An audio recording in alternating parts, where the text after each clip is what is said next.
Vamos a estudiar el análisis conformacional en alcanos acíclicos.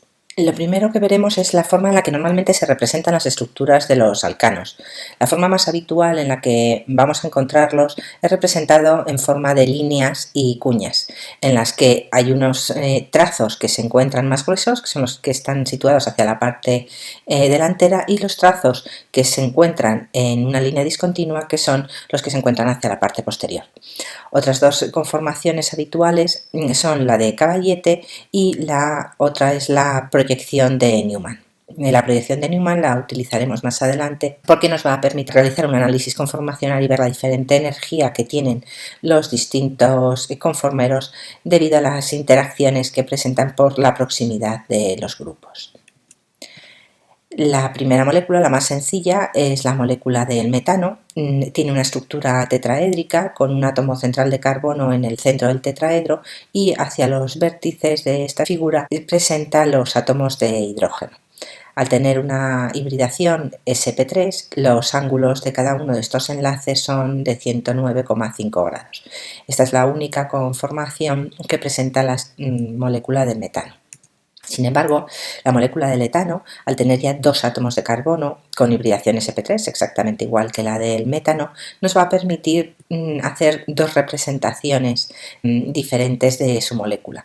Estas dos representaciones constituyen dos conformaciones diferentes. Una de ellas, como se ve aquí en la proyección de caballete, es la que presenta los dos átomos de hidrógeno solapándose uno con otro.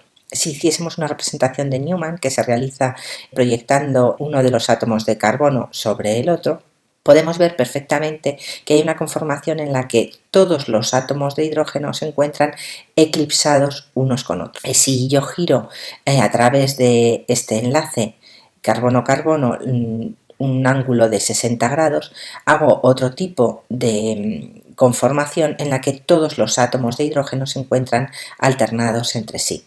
Estas dos conformaciones las llamaremos conformación eclipsada y conformación alternada.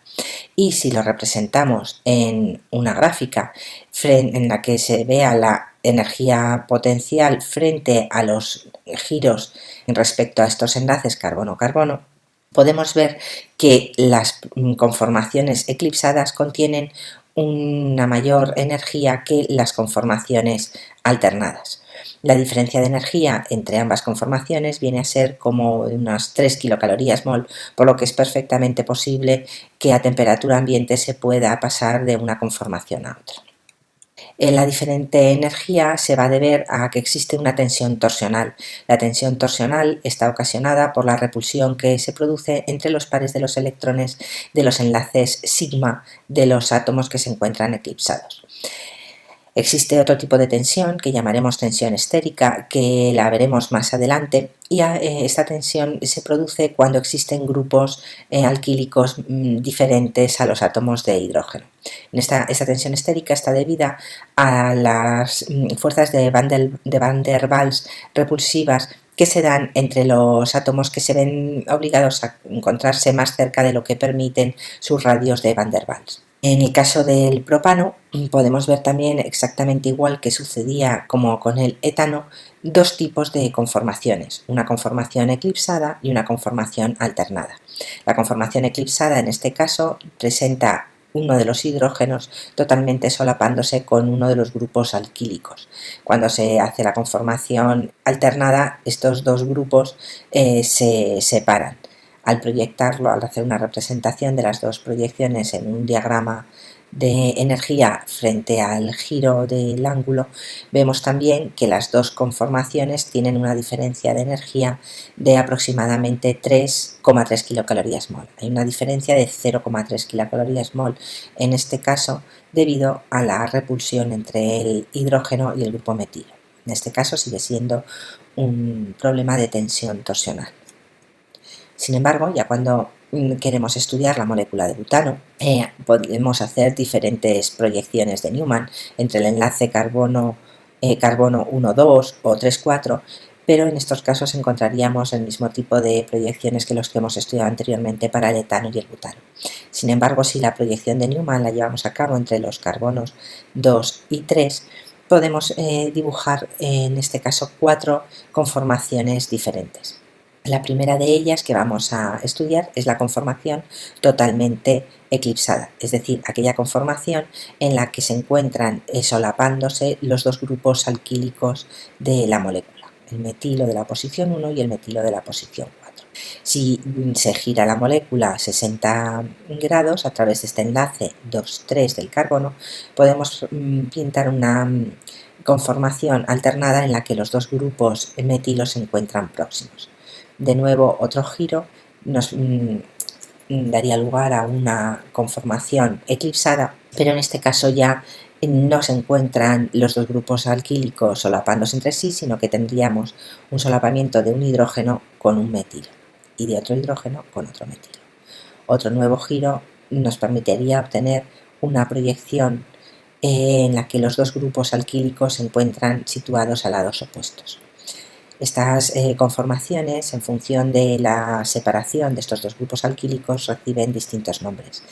Esta proyección alternada que tiene los dos grupos alquílicos en lados opuestos se conoce con el nombre de totalmente alternada o conformación anti. Sin embargo, la conformación que tiene los dos grupos alquílicos solapados uno con otro se va a conocer con el nombre de totalmente eclipsada. Las otras conformaciones se conocerán con el nombre de alternada o Gauge y eclipsada. Si representamos en una gráfica estas conformaciones, podemos ver 4 conformeros diferentes, cada uno de ellos con un contenido energético distinto. La conformación que tiene un solapamiento total es la totalmente eclipsada y es la que tendrá un mayor contenido energético. Sin embargo, la conformación que tiene los dos grupos alquílicos separados, la que es totalmente alternada, es la que tendrá un contenido energético menor. Luego veremos aquellas conformaciones alternadas que tienen un menor contenido energético que las eclipsadas, pero son un poco menos estables que la totalmente alternada debido a que los dos grupos alquílicos se encuentran más próximos en el espacio. Y por último, las conformaciones eclipsadas que tienen un contenido energético menor que la totalmente eclipsada son aquellas en las que tenemos solapados un metilo con uno de los hidrógenos. Si estudiamos el contenido energético de cada una de ellas, podemos ver que la diferencia que existe entre la totalmente eclipsada y la totalmente alternada es de unas 5 kilocalorías mol. Como se puede ver, este eclipsamiento lo que ocasiona es una tensión estérica, ya que el radio de Van der Waals de este metilo interacciona con el radio de Van der Waals del metilo de la posición 4. A este tipo de tensión estérica también se le conoce con el nombre de impedimento estérico. Por último, aquí veis una foto de Sir Derek Barton, que fue un químico que ganó el premio Nobel en 1969. A él se debe el avance en el análisis conformacional, ya que estudió la geometría de las moléculas y propuso que la velocidad de reacción de los isómeros se ve afectado por las orientaciones que presentan los distintos grupos funcionales en el espacio. También a él se debe la primera síntesis de la hormona aldosterona, que es esencial para el tratamiento de la enfermedad de Addison.